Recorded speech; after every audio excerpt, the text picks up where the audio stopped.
이렇게 부화되면서 새끼 오리가 태어나는데, 그런데 그 중에서 생김새가 다른 오리 한 마리가 있는 거예요. 이 생김새가 다른 오리는 다른 오리들로부터 놀림을 받습니다. 그럴 때마다 생김새가 다른 오리는 어떻게 했을까요?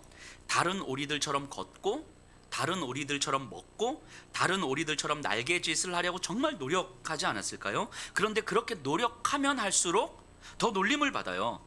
그러다 보니까 스스로 포기하기도 하고, 절망하기도 하고, 자존감이 바닥을 치기도 하고, 그랬겠죠. 그런 시간을 보냈겠죠. 그러던 어느 날 백조를 보면서 모든 오리들이 이제 감탄을 하고 있는데, 생김새가 다른 오리는 그때 비로소 자신이 백조라는 사실을 깨닫게 돼요.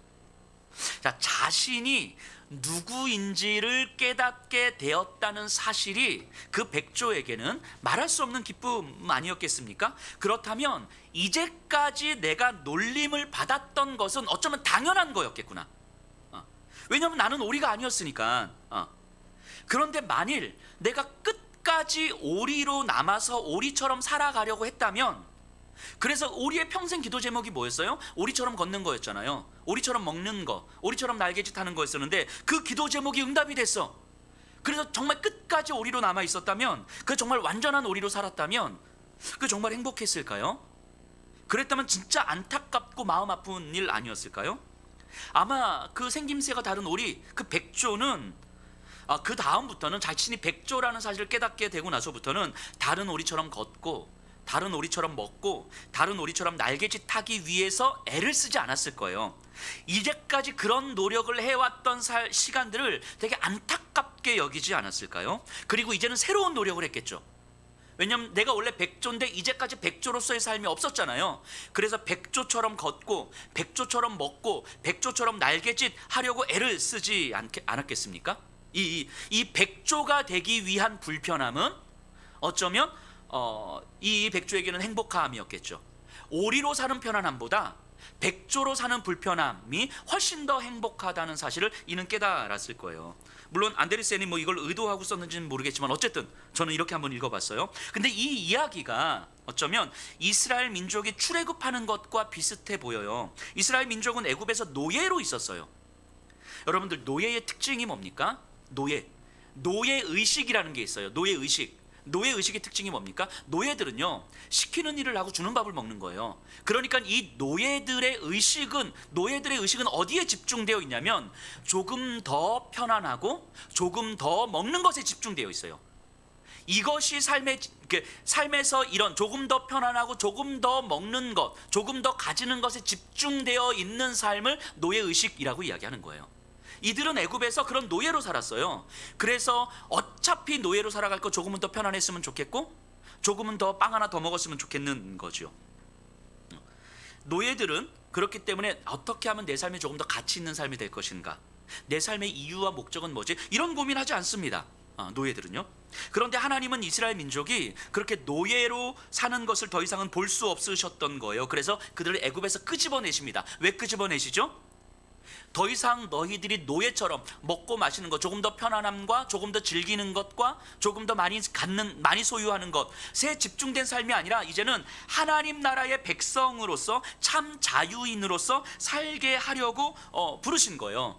그래서 애굽에서 노예의 편안한 삶보다 하나님 나라의 백성으로서 광야의 불편한 삶이 훨씬 더 의미 있고 가치 있고 풍요하다라는 사실을 이제 알려주시는 거죠. 그래서 이 이스라엘 백성들은요, 애굽에서 나온 이후의 모든 상황과 환경은 이제는 하나님께서 다 우리에게 주시는 선물이라는 사실을 이제 배워갔어야 하는 거예요. 이제까지는 먹는 것에 집중했다면, 이제부터는 먹을 것이 있을 때마다 하나님께서 주시지 않으면 먹을 수 없는 것들이라는 생각을 배웠어야 되는 거예요. 그래서 만나를 하나님께서 주셨을 때, 만나에 집중하면 오늘 먹을 만나를 먹고 내일 먹을 만나를 가져다 놓는 거예요. 그런데 만나가 아니라 하나님께서 만나를 주시지 않으면 내가 만나를 먹을 수 없을 텐데 라는 것에 집중하면 오늘 먹을 만나만 가지고 있어도 되는 거예요. 삶의 방식이 완전히 달라지는 거죠. 즉, 먹는 것에 집중해서 내가 조금 더 많이 갖는 삶보다 광야에서 하나님 나라의 백성으로 살아가는 삶이, 그래서 하나님께서 주시는 것에 집중하는 삶이 훨씬 더 가치 있고 훨씬 더 풍성한 삶을 살 수 있다는 것을 그들은 배워갔어야 되는 거예요. 그래서 하나님이 아니면 자기들의 삶은 그 어느 것으로도 설명할 수 없다는 사실을 배워갔었어야 되는 거예요. 노예로서의 삶은 내가 조금 더 열심히 하면 되잖아요. 내가 조금 더 이렇게 좀 이렇게 눈치 보면서 조금 더 편안한 자리를 추구하고 조금 더 빵 하나 더 먹을 수 있는 방식을 추구하면 되는 거잖아요. 거기에 만족하면 되는 거잖아요. 노예로서의 삶이라는 건. 하지만 그건 내가 나를 설명해가는 방식인 거겠죠. 하지만 하나님으로 설명해가는 방식을 이제는 배워가면서 연습했어야 되는 거죠. 그러면서 세상에 하나님을 드러내는 삶을 조금씩 살아가면서 배웠어야 되는 거죠. 이제는 오리의 삶이 아니라 백조의 삶이라는 것을 배워갔었어야 되는 거예요. 이게 출애굽이지요. 이들이 가지고 있었던 이 노예의식을 한번 생각해 보세요. 노예의식.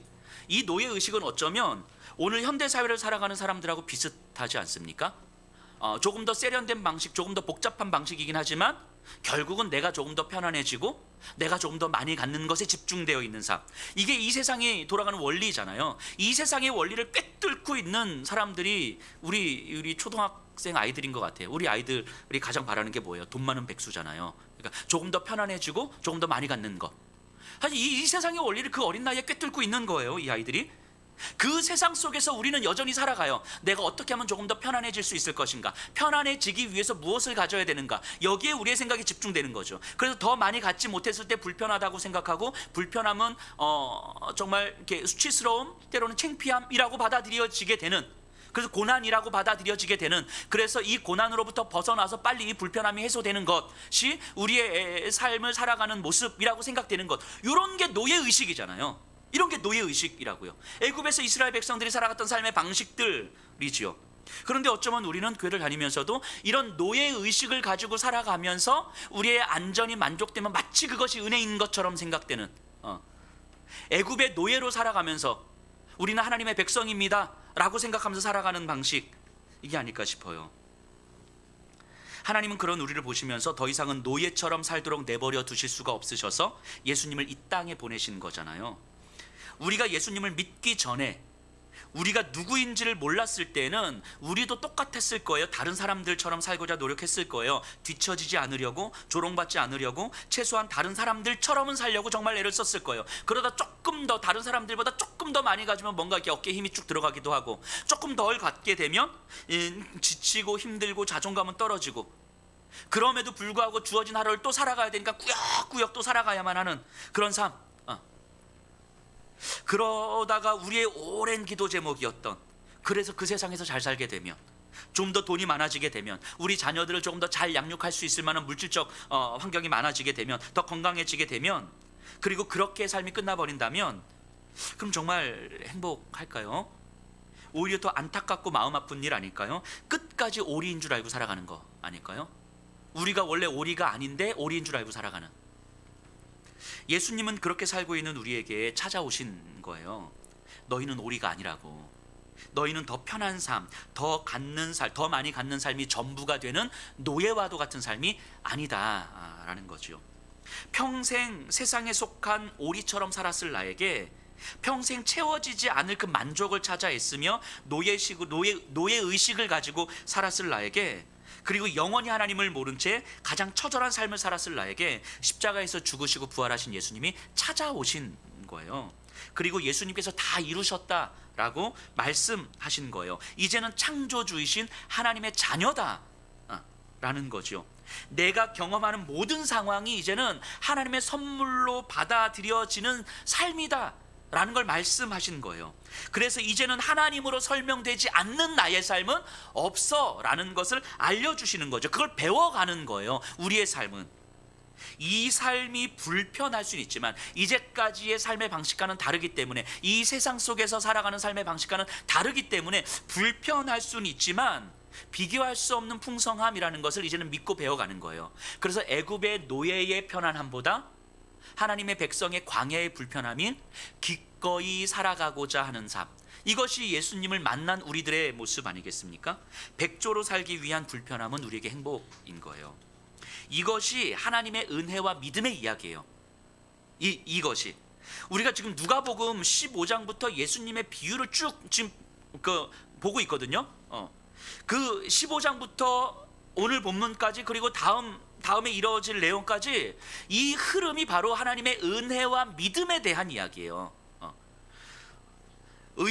자기를 의롭다고 여겼던 첫째 아들과 방탕한 둘째 아들, 부족함이 없다고 여겼던 부자와 거지 나사로, 9명의 나병 환자와 1명의 나병 환자, 그리고 지난주에 봤던 불의한 재판장과 가난한 가부, 그리고 오늘 비유에 나오는 바리새인과 세리, 또 다음 주에 우리가 살펴볼 부자 관원과 19장에 나올 세리장 삭개오, 다 이 쌍으로 이루어지는 거죠.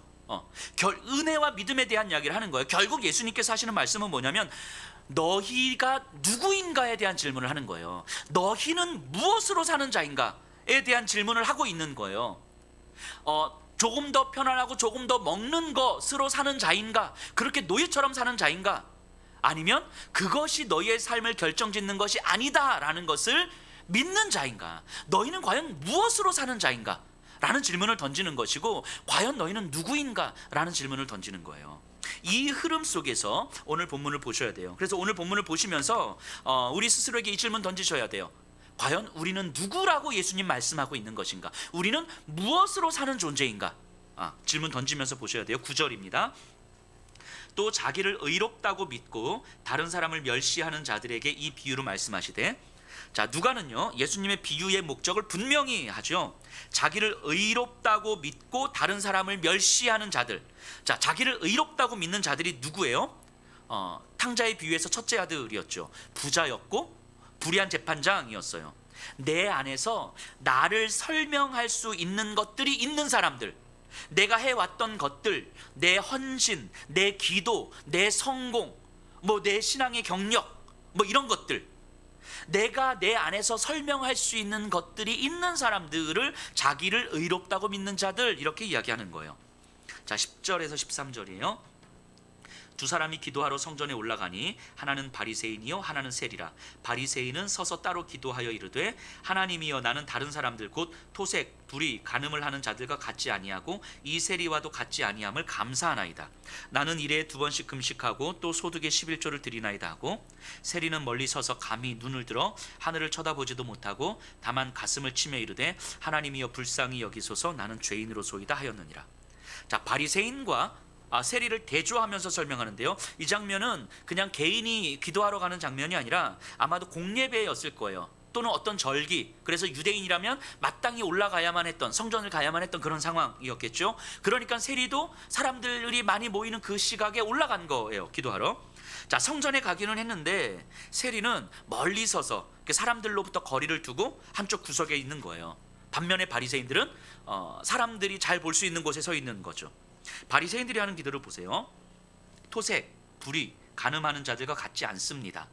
이 말은 하나님의 율법을 잘 지켰습니다 라는 거죠. 금식을 하면서 자신을 정결하게 유지했고 11조를 철저히 하면서 하나님의 뜻에 한치의 어긋남도 없었습니다, 이렇게 기도하는 거예요. 자, 이 바리새인들의 기도를 좀 이해하려면 바리새인들이 어떤 사람들인지를 좀 알면 좋을 것 같아요. 자, 이스라엘 민족은요 율법을 지키면서 사는 자들이었어요. 그런데 이제 이스라엘 민족만 있을 때에는 율법을 잘 지킬 거냐 말 거냐, 이것만 있으면 되잖아요, 이 고민을. 그런데 이제 오랜 식민지를 통해서 이방 민족들하고 같이 살다 보니까 다른 문제가 생기더라는 거예요. 예를 들면 안식일이 됐는데 이들은 안식일을 지켜야 되잖아요. 아무것도 안 해야 되는데 헬라인들은 안식일에도 공격해 오더라는 거예요. 그러면 안식일을 지키기 위해서 우리의 마을이 쑥대밭이 되는 것을 보고만 있어야 됩니까? 이게 안식일을 지키는 겁니까? 이런 현실적인 질문들이 나오기 시작하는 거예요. 그렇기 때문에 이 현실에서 율법을 제대로 잘 지키기 위해서는 조금 더 율법을 구체적으로 적용할 수 있는 규정들이 필요했던 거예요, 율법에 근거해서. 그래서 율법 전문가들이 이 율법을 연구하면서 이런 상황에서는 이렇게 하는 게 율법적이다, 이렇게 하는 게 율법적이다 라는 규정들을 만들기 시작했습니다. 이런 걸 한 사람들이 바리새인들이에요. 요런 거. 그러니까 바리새인들은 율법을 더 철저하게 잘 지키기 위해서 율법과 자신들의 규정을 만들었고, 그래서 이 최소한 요 규정들까지 철저히 지킬 때에 비로소 우리들이 하나님의 백성이라는 사실이 증명된다 이렇게 생각했어요. 그러니까 우리가 하나님의 백성인데 하나님의 백성이라는 것을 증거하기 위한 방편이 율법을 철저하게 지키는 거였죠. 그래서 바리새인들은요, 이 율법과 규정들을 지키기 위해서 자신의 목숨을 겁니다. 실제로 로마 황제가 이제 호구 조사를 해요. 인구 조사를 하거든요. 이거는 호구 조사를 한다는 것은 너희들의 왕이 나야, 이런 것을 확인하는 과정인데, 이 바리새인들을 중심으로요, 우리의 왕은 하나님이지 로마 황제가 아닙니다 라고 반대 운동을 벌였어요. 그래서 2,000명 정도 되는 바리새인들이 십자가에 달려서 학살당하는 사건이 있었어요. 또 본디오 빌라도가 총독으로 왔을 때 빌라도가 성전에 있는 헌금을 가져다가 공사를 해요. 건축을 해요.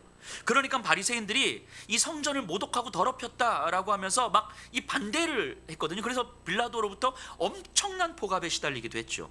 바리새인들이요, 이처럼 율법을 위해서 목숨도 버릴 수 있었던 것은 이미 자신들은 의인이었기 때문이고 하나님의 백성이었기 때문이고 하나님 편에 서 있는 자들이라고 생각했기 때문이에요. 자기들은. 그러니까 우리가 하나님의 백성이라는 사실을 드러낼 수 있는 증거는 이 율법을 지키는 거였던 거죠. 그래서 목숨을 걸고 율법을 지키는 거예요. 이에 반해서 세리와 같은 사람들은 율법을 지키기는커녕 이방 세력들과 결탁해서 자신들의 안위만을 생각했던 사람들이에요.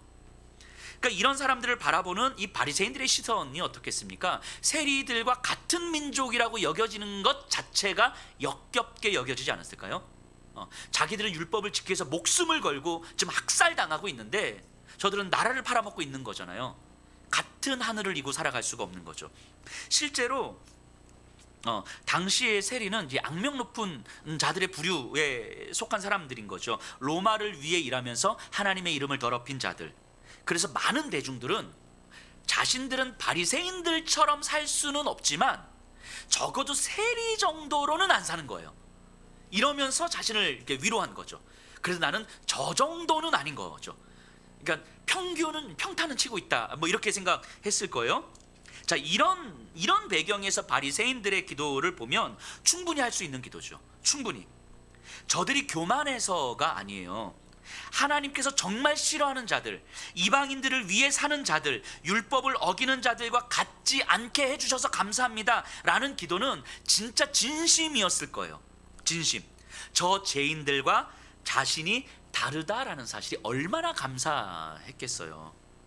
자기들이 의인이라는 증거이며 하나님의 백성이라는 증거인데 이것보다 더 감사한 일이 어디 있겠습니까? 그런데 예수님은 이들을 보면서 자기를 의롭다고 믿는 자들 이렇게 이야기해요. 하나님께서 의롭다고 여기는 자들이 아니고 자기가 자신을 의롭다고 믿는 자들 이렇게 이야기하는 거죠. 예수님이 말씀하려고 하는 것은 하나님 앞에서 의롭다 여김을 받는 것이 그 어떠한 경우에서도 그 어떠한 것으로도 자기로부터 우리로부터 나올 수 없다라는 사실을 이제 말하고자 함인데요. 이걸 좀 더 구체적으로 알려면 세리의 모습을 보면 돼요. 자, 세리는요 성전에 올라가서 가슴을 칩니다. 가슴을 치는다는 것이 극도의 슬픔을 이제 표현하는 건데요. 이 표현은 흔히 이제 여자들이 장례식장에서 슬픔을 표현할 때, 이때 당시 여자들이 장례식장에서 슬픔을 표현할 때 나타내는 표현이에요. 당시의 남자들은 이런 식으로 자신의 슬픔을 표현하지 않습니다. 왜냐하면 이것은 남자가 이런 모습을 보이는 건 수치스러운 일이라고 생각했기 때문인 거죠. 그런데 세리는 가슴을 치면서 자신의 슬픔을 표현하고 있는 거예요. 왜 그랬을까 생각하면 세리는 자신과 하나님 사이에 너무나 큰 간격을 느끼고 있는 거죠. 거룩함과 죄, 빛과 어둠이라는 그 큰 간격 앞에서 자신이 얼마나 큰 죄인인지, 얼마나 하나님을 배반한 자인지를 느끼고 있는 거예요. 그 간격이 주는 무게감 앞에서 세리는 완전히 압도돼서 주변의 사람들이 자신을 어떻게 보는지 신경 쓸 여유가 없는 거죠. 자신을 완전히 버림받은 존재처럼 자기도 여기고 있으니까요. 그래서 당시에는 회개할 수 없는 사람들, 죄 용서, 그러니까 속죄가 안 되는 사람들이 여러 부류의 사람들이 있었는데 세리가 그 중에 속해요. 그러니까 세리는 속죄 받을 수 없는 자들, 회개가 필요 없는 자들이라고 여겨진 사람들이에요. 자, 당시에는요, 죄 사함을 받기 위해서는 회개를 해야 되고, 회개를 하려면 세리가 이제까지 착복해 왔던 것들을 배상해야 되거든요. 그러니까 회개에는 배상을 포함하고 있는 거예요. 그런데 세리가 이제까지 착복한 것을 어떻게 일일이 다 배상합니까? 나라를 팔아먹은 것을 어떻게 배상할 수 있겠어요? 이제까지 모은 재산을 다 내어주어도 이건 배상이 안 되는 거예요. 그러니까 세리는 회개가 안 되는 자, 속죄가 안 되는 자라고 여겨졌어요. 그러니까 지금 기도하는 세리도 자신이 하나님으로부터 죄 용서를 받을 수 없다는 사실을 알고 있는 거예요. 내가 죄 용서를 받을 수 있는 존재가 아니구나. 내가 아무리 회개한다고 해도 나는 하나님으로부터 용서받을 수 있는 존재가 아니구나. 그러니까 세리는 자신이 왜 이럴 수밖에 없었는지를 주구장창 장황하게 설명을 늘어놓지 않아요. 바리새인들이 세리를 바라보면서 너는 죄인이야, 너는 용서받을 수 없는 죄인이야 라고 말했을 때 이 말을 그대로 받아들이는 거예요. 아, 나는 그냥 죄인일 뿐이고 죄인들 중에서도 최악의 죄인이라고 생각하는 거죠. 세상을 향해서도 할 말이 없고 하나님께도 할 말이 없는, 하나님께서 나를 지금 죽여도 세상이 나를 경멸하고 손가락질해도 할 말이 없는 그런 상태라고 본인이 생각하고 있는 거예요. 그래서 세리는 하나님 앞에서 내가 죄인입니다, 이것밖에 할 말이 없는 거예요. 용서를 바라는 게 아니에요. 내가 죄인입니다 이러고 있는 거라고요. 여기까지 말씀하신 다음에 예수님께서 이렇게 결론을 내려요. 14절입니다. 내가 너희에게 이르노니 이에 저 바리새인이 아니고 이 사람이 의롭다 하심을 받고 그의 집으로 내려갔느니라. 무릇 자기를 높이는 자는 낮아지고 자기를 낮추는 자는 높아지리라 하시니라.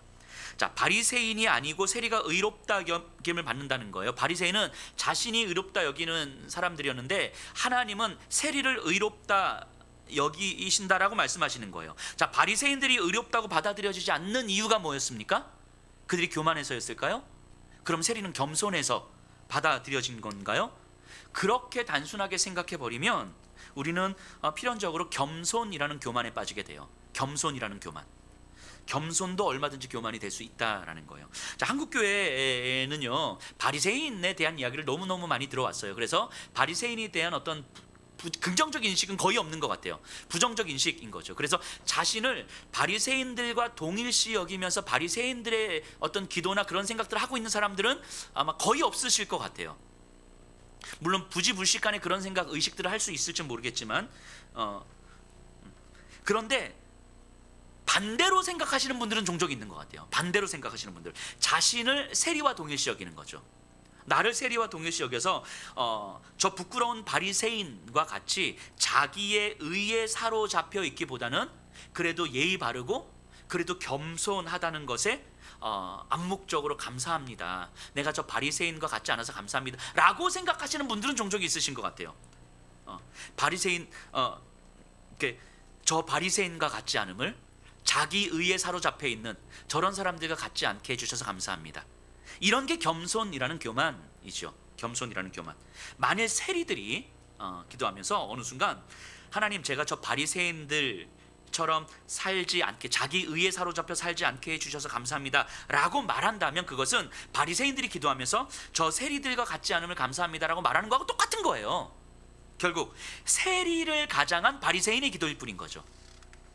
겸손을 가장한 교만일 뿐인 거죠. 그래서 마치 기복주의 신앙에 빠져 있다가 기복주의 신앙은 복음이 아닌데 라는 생각을 하게 됐어요. 정말 우리가 하나님 앞에 헌신하고 그래서 하나님께서 우리에게 주신 안전이 은혜구나, 우리가 이렇게 주님 예수를 믿으며 살아가니까 이렇게 우리의 삶을 편안하게 해주시는구나, 이런 게 기복주의 신앙이라는 것을 깨닫고 이게 복음이 아니라는 사실을 깨달았어요. 그러면서 하나님 여전히 기복주의에 빠져서 헌신과 노력하는 자들을 가려내기 위해서 하나님, 내가 저들과 같지 않음을 감사합니다 라고 생각하는 거예요. 이런 모습이 겸손이라는 교만인 거죠. 세리를 가장한 바리새인인 거죠. 하나님, 나에게 이제는 더 이상은 예전처럼 살게 저들과 같지 않게 해주셔서 감사합니다. 핵심이 무엇입니까? 예수님께서 말씀하려고 하는 핵심이 뭐예요?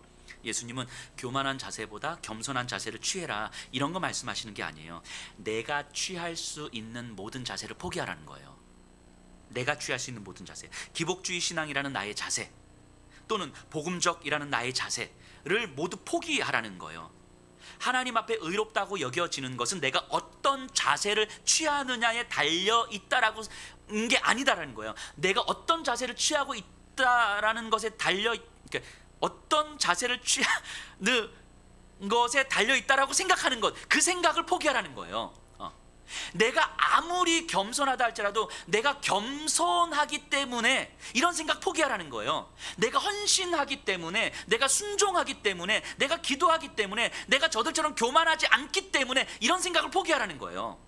나로부터 나오는 그 어떤 것도 하나님 앞에 의롭다고 받아들여질 수 없는 것이다. 요거 주님 말씀하시려는 거예요.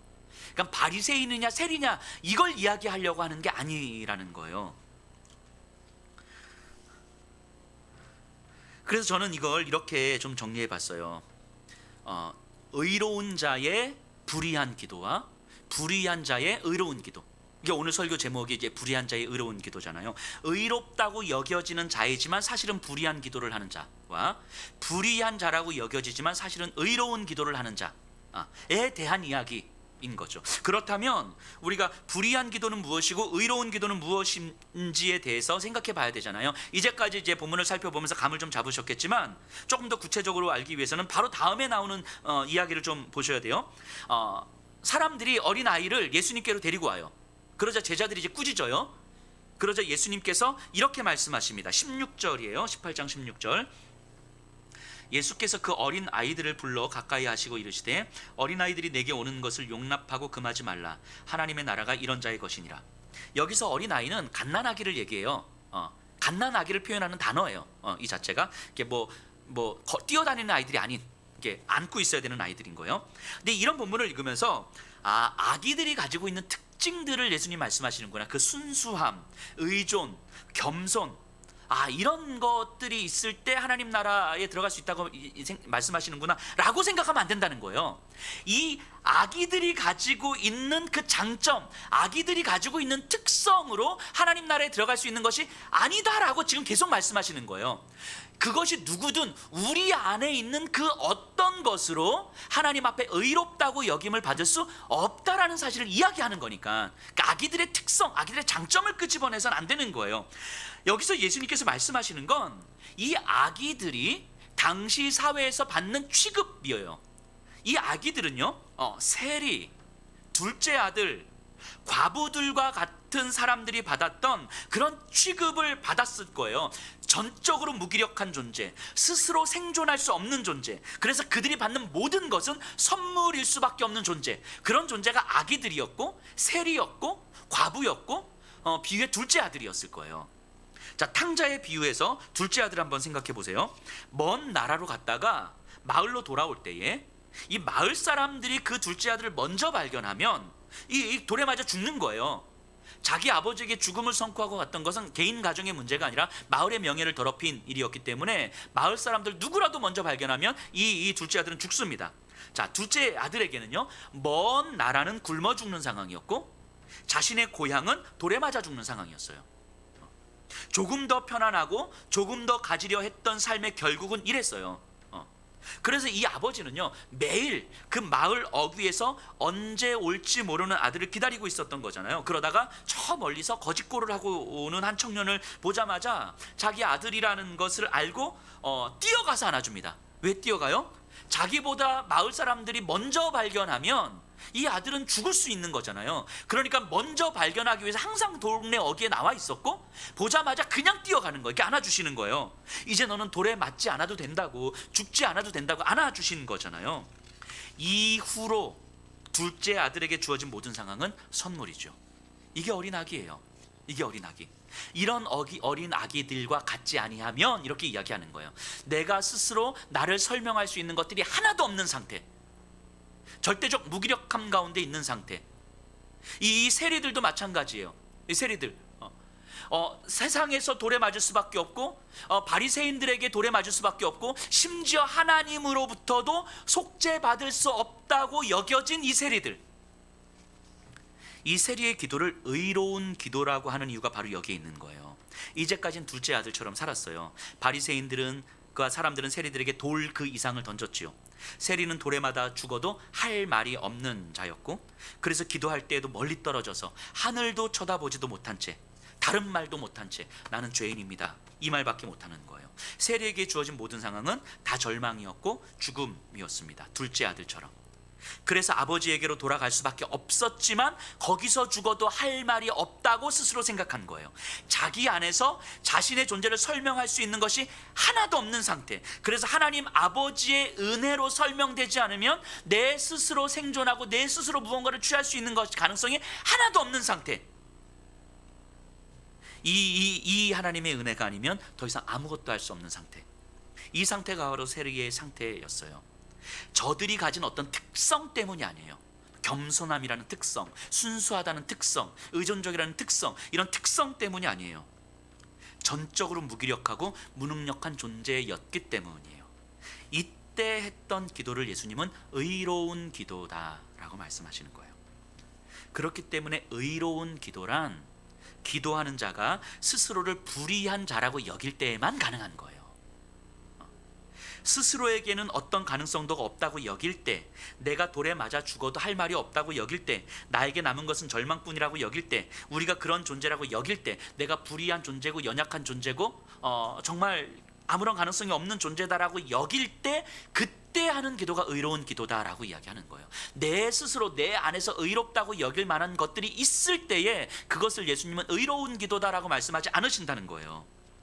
그래서 불의한 자의 의로운 기도라고 제목을 붙인 거예요. 그럼 한번 생각해 보세요. 바리새인의 기도와 세리의 기도 중에서 어떤 기도가 하나님의 이름을 더 높이는 기도였겠습니까? 하나님만이 거룩한 분이시며 하나님만이 나를 살리실 수 있는 분입니다 라는 걸 드러내는 기도였겠습니까? 아니면 내가 조금 더 잘해서, 조금 더 헌신해서, 조금 더 순종해서 하나님이 높아졌습니다 라고 생각되는 기도겠습니까? 예수님은요, 바리새인의 기도를 통해서는 바리새인의 거룩함이 드러나지만 세리의 기도를 통해서는 하나님만이 거룩하신 분이라는 걸 드러난다고 말씀하시는 거죠. 그러니까 기도는 하나님의 은혜의 풍성함에 기대서만 그 능력을 경험하게 되는 거예요. 근데 그 은혜의 풍성함에 기대기 때문에 때로는 새벽에도 기도하고 금식도 기도하고 열심히 기도하는 거잖아요. 그런데 우리가 그렇게 새벽에 기도했다고 해서, 금식했다고 해서, 열심히 애를 써서 기도했다고 해서 그 자체가 능력이라는 게 아닌 거예요. 기도는 하나님의 은혜의 풍성함에 기대어 있을 때에만 능력으로 경험이 되는 거예요. 어쩌면 이 바리새인들은요, 자신의 신앙을 다른 사람들과 비교하는 것에서 자기의 안정을 찾았을지도 모르겠어요. 다른 사람들과 비교하면서 훨씬 더 율법을 잘 지켰고, 훨씬 더 순종을 잘했고, 우리가 훨씬 더 겸손하고, 더 많이 기도했고, 더 많이 헌금했고, 더 많이 헌신했고 등등, 끊임없이 다른 사람들과 비교하는 과정에서 내 자신의 어떤 영적 안정감을 찾았을지도 모르겠습니다. 그러니까 앞서 말씀드린 것처럼 반대도 마찬가지인 거예요. 나는 바리새인들처럼 형식적이지 않고, 나는 바리새인들처럼 교만하지 않아 라고 생각하는 것도 바리새인들하고 똑같은 거예요. 나는 저 사람들처럼 외식하는 자가 아니야, 나는 저 사람들처럼 기복주의적 신앙으로 살아가는 자들이 아니야 라고 생각하면서 저들과 비교하면서 내 신앙을 만들어가는 건 결국 똑같아지는 거예요. 그리고 예수님은 비유를 이렇게 말씀하시죠. 무릇 자기를 높이는 자는 낮아지고 자기를 낮추는 자는 높아지리라. 자기를 낮춘다는 것은 자신을 불의한 자라고 여기는 거예요. 자기를 높이는 자는 자신을 의인이라고 여기는 거죠. 결국 예수님은 예수님을 만나지 않으면, 예수님의 십자가 앞에 서지 않으면 우리에게는 그 어떤 것으로도 의롭다고 여길 만한 것이 단 하나도 없다라는 거예요. 이것을 주님은 지금 계속 강조하고 있는 거죠. 그러니까 주님은 교만하지 마라, 겸손해라, 이런 걸 이야기하는 것이 아니라 너 자신이 정말 불의한 자라는 사실을 인정하느냐, 너가 백조를 만나지 않았다면 평생 오리처럼 살아갔을 존재라는 걸 인정하느냐, 예수님의 십자가의 은혜가 아니었다면 죽음밖에는 없는 존재라는 사실을 인정하느냐. 너가 예수 그리스도의 십자가 앞에 서지 않으면 너 안에서 어떠한 것으로도 의롭다고 여길 만한 것이 단 하나 없다라는 사실을 네가 인정하느냐 라고 질문하시는 거예요. 그렇다면 이후에 너의 모든 상황은 다 하나님께서 허락하시는 선물이라는 사실을 믿느냐, 이 질문 던지는 거예요. 그러니까 애굽에서 노예로 살아가는 그 편안함 보다 광야에서 하나님의 백성으로 살아가는 그 불편함, 이것이 우리의 삶이라는 사실을 믿느냐라는 거예요. 내 편안함을 추구하고 내 안전을 추구하는 것, 이것은 결국 내 안에서 내 의를 만들어 가려는 삶일 수밖에 없는 거지요.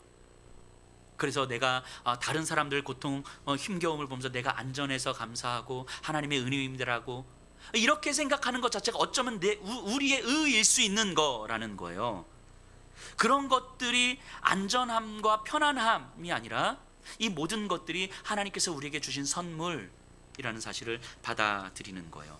비록 그 상황이 광야일지라도, 너의 연약함이 고스란히 드러나는 상황일지라도, 그래서 그 상황 속에서 우리가 세리처럼, 둘째 아들처럼, 어린 아기처럼 아무것도 할 수 없는 무기력한 존재여서 우리가 때로는 절망에 빠질 수 있다 할지라도, 내 자신의 연약함이 고스란히 드러나서 너무 힘들 수 있는데, 그렇다 할지라도 우리의 약할 때 그 능력을 드러내신 주님을 믿는 거예요. 광야의 불편함을 살아가는 하나님의 백성들이 우리의 불편함을 채워가는 것이 더 이상 이들의 삶의 이유가 아니라는 사실을 아는 거예요. 이 불편함 가운데서 하나님은 어떻게 하나님 되심을 드러내시는가, 거기에 우리를 어떻게 사용하시는가, 이것을 바라보는 거죠. 더 이상 내가 안전하고 내가 편안하고 조금 더 많이 먹는 것에 집중하는 노예적 삶이 아니라, 노예적 의식의 삶이 아니라, 하나님 나라의 백성으로서 내 불편함을 채우는 것이 내 몫이 아닌 거구나, 내 불편함을 가지고 하나님은 하나님의 일하심을 드러내시겠구나 라는 것을 소망하면서 살아가는 게 참 자유인의 삶이며 하나님의 백성의 삶이라는 사실을 이제 배워가고 있는 거예요. 그렇기 때문에 우리가 약할 때에, 우리가 불편할 때에, 우리가 때로는 좌절과 절망에 빠져 있을 때에, 상처와 아픔 가운데 때로는 우리가 허우적대면서 무엇을 어떻게 해야 될지 모르고 있을 그때에 우리 주님의 강함이 드러난다는 사실을 우리가 믿음으로 고백하는 거예요. 아니, 주님이 그걸 약속하셨거든요. 그러므로 내가 그리스도를 위하여 약한 것들과 능욕과 궁핍과 박해와 고난을 기뻐하노니 내가 약한 그때에 강함이라. 주님은 우리에게 말씀하시는 거잖아요.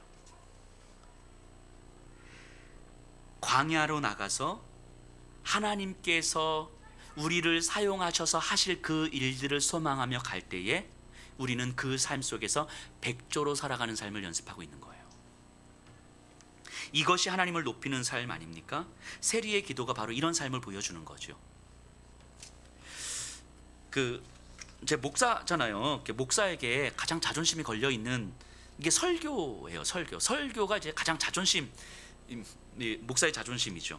저도 마찬가지예요. 설교에 제 자존심이 걸려 있어요. 설교를 잘하고 싶은 욕심은 끝이 없지요.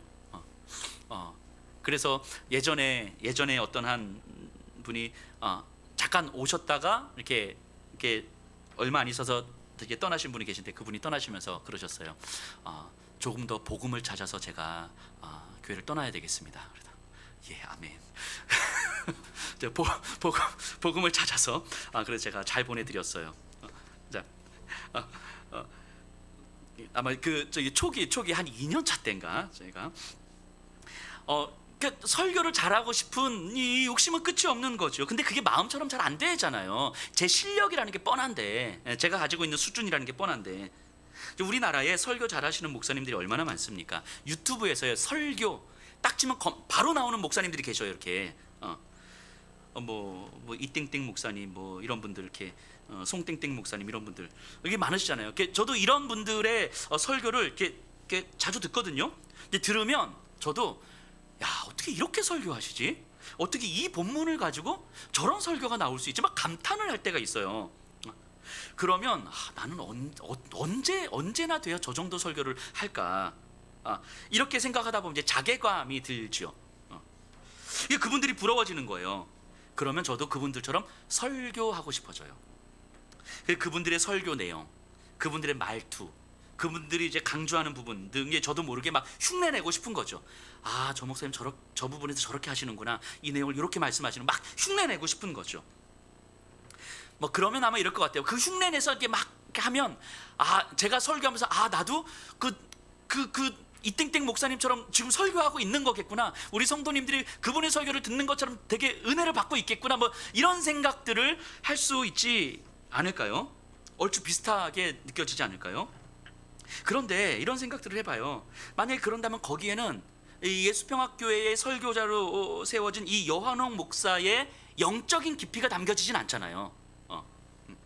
그분들을 부러워하기 시작하고 그분들을 따라가고 싶으면, 그래서 설교자로서 설교를 더 잘하고 싶고 더 인정받고 싶은 마음에 사로잡히기 시작하면 설교자의 영적 깊이와 상관없이 좋은 설교를 할 수 있잖아요. 이해가 되시나요?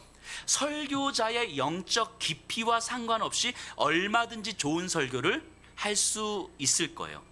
그런 좋은 설교자가 되고 싶은 욕망에 사로잡히면 내 설교가 성도들을 어떻게 이렇게 감동을 줘야 되는데 뭐 이런 욕심에 사로잡히면 내 영적 깊이와 상관없는 좋은 설교를 할 수 있겠더라는 거죠.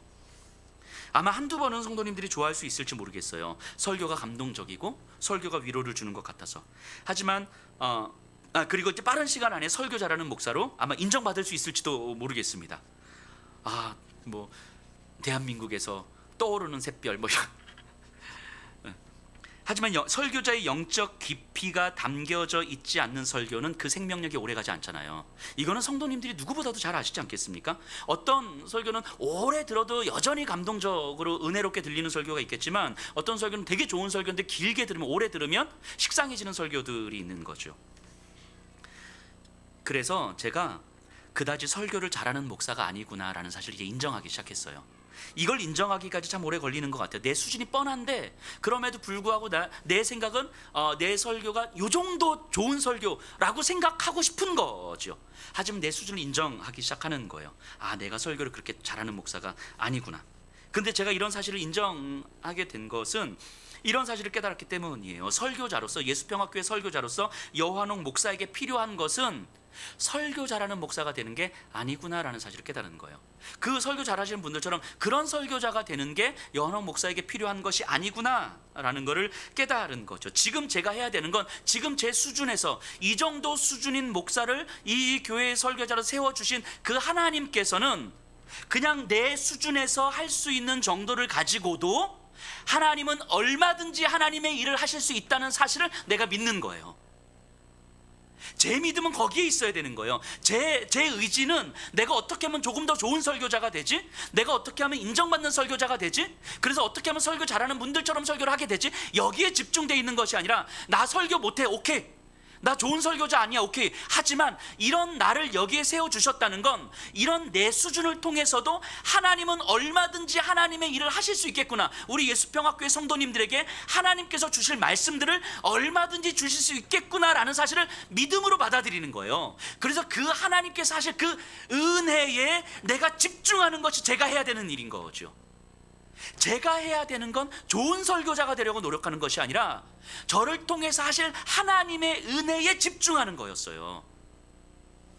이게 제가 해야 되는 일일 거죠. 그때 설교가 최선의 설교가 아닐까 싶어요. 설교가 좋아서 최선의 설교가 아니라 하나님께서 하실 일에 온전히 집중하게 되기 때문에 하나님께서 하시는 그 일이겠죠. 그래서 더 기도하려고 합니다. 이렇게 기도해요. 하나님, 이런 제 자신을 인정하게 해주십시오. 제가 좋은 설교자가 아닐 수 있다는 사실을 받아들이게 해주십시오. 제 실력이 그렇게 뛰어나지 않다라는 것을 제가 받아들이게 해주십시오. 이 좀 더 좋은 설교자가 되고 싶은 그 욕망에 사로잡히지 않게 해주십시오. 혹시 설교자라는 목사가 되려는 욕망이 내 안에 있다면 그 욕망을 하나님 꺾어 주십시오. 오직 하나님의 은혜에 의지하게 해주십시오. 그래서 오늘 지금 이 예배도 그렇게 하나님의 은혜에 기대고자 몸부림치면서 서 있는 거예요. 오늘 새벽에도 제가 말씀드렸잖아요. 새벽에 한 4시나 이렇게 한 5시쯤 되면 혼자 여기 와서 이제 시뮬레이션을 제가 하거든요. 이렇게 성도님들 앉아 있는 거 혼자 여기 서가지고 이렇게 제가 이렇게 막 이렇게 설교하고 이제 기도를 하거든요. 오늘 기도하면서도 새벽에 기도하면서 이렇게 기도했어요. 하나님, 오늘 설교하면서 혹여라도 하나님, 설교자로서 내 설교가 좀 더 좋았으면 좋겠다. 내 설교가 조금 더 정말 수준이 좀 있었으면 좋겠다. 그리고 설교가 끝난 다음에 성도님들께서 오늘 설교 좋았습니다 라는 말을 좀 했으면 좋겠다. 혹여라도 이런 마음으로 내가 설교의 자리에, 설교하는 자리에 서 있지 않게 해주십시오. 그냥 내 수준 뻔한데 그럼에도 불구하고 하나님께서 이 정도 수준을 통해서 오늘 드려질 이 예배, 조금 이따 4시간 후 5시간 후에 드려질 이 예배를 통해서 이 예배를 드리시는 성도님들에게 하나님께서 하실 하나님의 일들을 깨닫게 해주십시오. 이렇게 기도하는 거예요. 그렇게 기도하는 마음으로 오늘 지금 이 자리에도 서고 있는 거죠. 그리고 괜찮은 설교자가 아니라는 자기 인식을 부끄럽지만 하고 있는 거예요. 그래서 제가 종종 드리는 말씀이 있잖아요. 이런 말씀 제 입으로 드리기가 조금 민망하긴 한데, 예수평화교회 성도님들에게는 이 세상에서 최고의 설교자는 전 요한호 목사라고 확신합니다. 진짜로, 진짜 확신해요. 왜냐하면 이 말이 제가 설교를 잘해서의 문제가 아니에요. 말씀드렸잖아요. 제가 설교를 잘하기 때문에가 아니에요. 부족한 설교인 건 분명하고 부족한 목사인 건 분명하지만 적어도 우리 성도님들 한 사람 한 사람을 하나님께 맡기며 기도하며 하나님께 사실 그 일들을 좀 기대면서 준비하는 설교이기 때문일 거예요. 그 지난주에 말씀드렸잖아요. 그래서 우리 성도님들은 요한옥 목사 때문에 신앙이 유지되는 게 아니에요. 요한옥 목사 때문에 신앙이 성장하는 게 아닌 거예요. 성령 하나님께서 여러분들 놓고 붙잡고 놓지 않으신다는 거예요. 그 성령 하나님 때문에 여러분들은 이 땅에서 살아가는 것이고, 그리고 지켜지고 보존되는 것이고 신앙이 성장하는 거예요. 단지 이 목사는 성령 하나님께서 여러분들을 그렇게 붙들고 있습니다라는 사실을 설교를 통해서 알려주는 역할을 하는 것뿐인 거예요. 그러니까 성도님들은 예배를 드리고 설교를 들으면서 설교 좋았다, 목사님 설교 잘한다, 뭐 이런 게 아니라 하나님께서 나를 놓지 않고 계시는구나, 하나님께서 그리스도의 십자가를 통해서 나를 이 땅에 세워주신 것이구나, 이 삶의 모든 것은 하나님께서 우리에게 주신 선물인 것 맞구나, 내 안에서 나를 설명할 수 있는 것들은 정말 없는 거였구나, 내 안에서 나를 설명할 수 있는 것들이 있는 것처럼 살아갔던 삶이 이제까지 오리처럼 살아왔던 삶이었겠구나.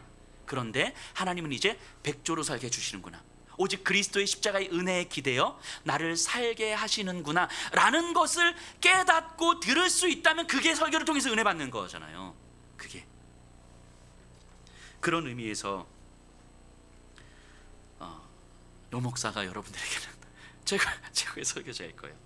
아마 담임 목사가 있는 이유가 여기에 있는 거겠죠. 설교 목사가 아니라, 설교만 하는 목사가 아니라, 설교 목사만 있다면 뭐 지금처럼 온라인을 통해서 얼마나 많은 설교자들이 있습니까? 근데 세상에서 여러분들을 위해서 기도하면서 준비하는 설교는 여기 이 자리밖에 없는 거잖아요. 담임 목사가 있는 이유는 아마 그것 때문일 거예요. 다른 이유는 없을 거예요. 이것 때문일 거예요. 그래서 이 자리에서 여러분들과 저가 예배 자리에서 영적으로 소통하는 거 아니겠습니까? 부족한 모습이지만, 물론 당연히 다른 교회 모든 담임 목사님들도 각 교회에서 이렇게 설교 준비하실 거예요. 그래서 가장 최고의 설교는 내가 섬기는 교회의 목회자의 설교가 가장 최고의 설교인 거예요. 내 이름을 불러가면서 하나님께 내 삶을 맡기면서 그렇게 기도하면서 준비하는 설교이기 때문이겠죠. 저의 약함을 통해서 하나님이 어떻게 일하시는가, 이것을 믿고 소망하고 거기에 내 의지와 생각을 집중하는 것, 이게 아마 목회자로서 제가 살아가야 될 모습일 거예요. 여러분들도 마찬가지 아닐까 싶습니다. 우리의 약함을 채우는 것은, 우리의 부족함을 채우는 것은 여러분들의 몫이 아니에요. 그것이 채워졌는 것이 여러분들의 삶의 이유와 목적일 수 없어요. 우리의 약함을 사용하셔서 하나님께서 어떻게 하나님의 일을 하시는가, 여기에 우리의 관심이 집중되고 우리의 의지가 집중되고 우리의 생각이 집중되는 것, 그래서 우리가 약할 때 주님의 강함이 드러나는 것, 이것을 우리가 경험하는 것, 이게 여러분들의 삶일 거예요. 이것이 더 이상은 오리처럼 살지 않고 백조로 사는 길일 거예요. 더 이상은 노예로 살지 않고 하나님의 백성으로 사는 삶일 것입니다. 여러분들을 하나님은 편안한 노예 삶으로 부르지 않으셨어요. 불편한 광야의 삶으로 부르셨습니다. 그리고 거기서 불편함 가운데 나타나시는 하나님의 강함을 경험하도록 허락하셨습니다. 우리 그 삶을 소망하며 살아가십시다. 우리 다 같이 일어나셔서